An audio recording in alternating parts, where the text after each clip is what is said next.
আপনার বিকাশ personal account থেকে আরেকটি বিকাশ পার্সোনাল অ্যাকাউন্টে কীভাবে টাকা পাঠাবেন টু জেড সম্পূর্ণ প্রসেসটি দেখা দেবো আজকের আমার এই ভিডিওটির মধ্যে।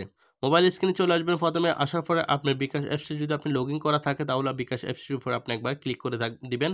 তারপরে এরকম একটি ইন্টারফেস আসবে, আসার পরে আপনি এখানে নো থ্যাঙ্কস এখানে আপনি একবার ক্লিক করবেন। ক্লিক করার পরে কিন্তু এরকম একটি ইন্টারফেস চলে আসবে, আসার পরে আপনার বিকাশের সিক্রেট পিন নাম্বারটি এখানে প্রবেশ করবেন। তারপর এখানে পরবর্তী তীর আইকনটি অটোমেটিকলি অন হয়ে যাবে, আপনি এখানে একবার তীর আইকনের উপরে ক্লিক করে দেবেন। ক্লিক করার পরে কিন্তু এরকম একটি ইন্টারফেস আপনাকে অটোমেটিকলি নিয়ে আসবে। তারপর আপনি এখানে সর্বপ্রথম দেখতে পারবেন আপনার সেন্ড মানি, আপনি সেন্ড মানির উপরে ক্লিক করবেন। ক্লিক করার পরে কিন্তু আপনার এখানে কন্ট্যাক্ট নাম্বারে যদি কোনো নাম্বার সেভ থাকে ওই নাম্বারে আপনি টাকাটি পাঠাবেন। তাহলে আপনি এখানে নাম্বার দেন, এখানে আপনি ক্লিক করবেন। ক্লিক করার পরে আপনি এখানে নাম লিখলে নাম্বারটি অটোমেটিকলি শো হয়ে যাবে।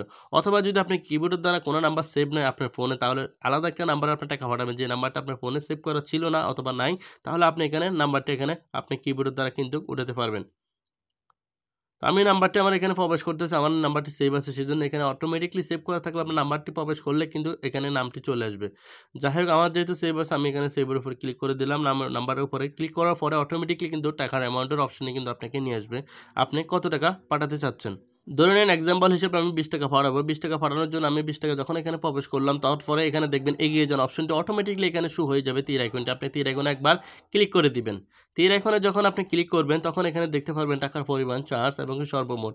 20 টাকা থেকে আপনি 100 টাকা পর্যন্ত লেনদেন করলে কোনো চার্জ কাটবে না। আর পিও নাম্বার করলে তো আপনি 25,000 টাকা পর্যন্ত ফ্রি লেনদেন করতে পারবেন।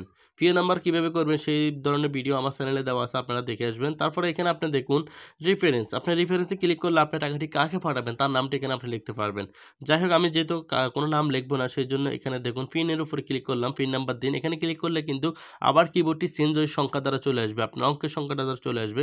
তারপরে আপনি এখানে বিকাশের সিক্রেট পিন নাম্বারটি এখানে প্রবেশ করবেন।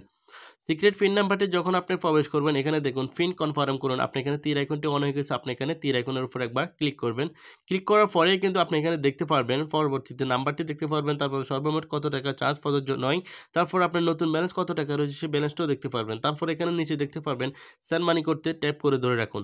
এখন আপনি এখানে যদি ধরে রাখেন আঙ্গুলটি চেপে তাহলে আপনার টাকাটি কিন্তু চলে যাবে। দেখুন আমার এই টাকাটি কিন্তু দেখুন আপনার সেন্ড মানি সফল হয়েছে, এখানে কিন্তু নাম্বার দেখাচ্ছে, ট্রানজাকশন আইডি কিন্তু চলে আসছে অটোমেটিকলি। এখানে দেখুন নতুন ব্যালেন্স কত টাকা, এরপরে উপরে দেখুন সময়, তারপরে সর্বমোট সব কিছু এখানে আপনি এভরিথিং দেখতে পারবেন। তারপরে এখান থেকে আমি বের হয়ে যাব, বের হওয়ার পরে কিন্তু এখন আমি আপনাদেরকে আমার এসএমএস অপশনে গিয়ে দেখাবো আমার টাকাটি আসছে কিনা। দেখুন আমার যে সিমে টাকাটি আমি ট্রান্সফার করছি সেই সিমটি কিন্তু একই ফোনে কিন্তু আমি যে ফোন দিয়ে ভিডিওটি বানাচ্ছি সেই ফোনে আছে। এখানে দেখুন bKash you have receive this Tk from, এখানে দেখুন নাম্বারটি দেখাচ্ছে ফ্রি টেক 00, দেখুন কোন নাম্বার থেকে টাকাটা আমার আসছে সেই নাম্বারটি দেখাচ্ছে, সর্বমোট টাকাটা এখানে কিন্তু দেখাচ্ছে, আপনারা অবশ্যই দেখতে পারতেছেন। এভাবে কিন্তু আপনি একটি পার্সোনাল বিকাশ অ্যাকাউন্ট থেকে আরেকটি পার্সোনাল বিকাশ অ্যাকাউন্টে আপনি অনায়াসে টাকা ট্রান্সফার করতে পারবেন। ভিডিওটা যদি আপনাদের কাছে একটু উপকৃত মনে হয় প্লিজ আমার চ্যানেলটি সাবস্ক্রাইব করে দেবেন, ভিডিওটি শেয়ার করে দেবেন, লাইক কমেন্ট করে আপনাদের মতামত জানাবেন। ধন্যবাদ, আসসালামু আলাইকুম।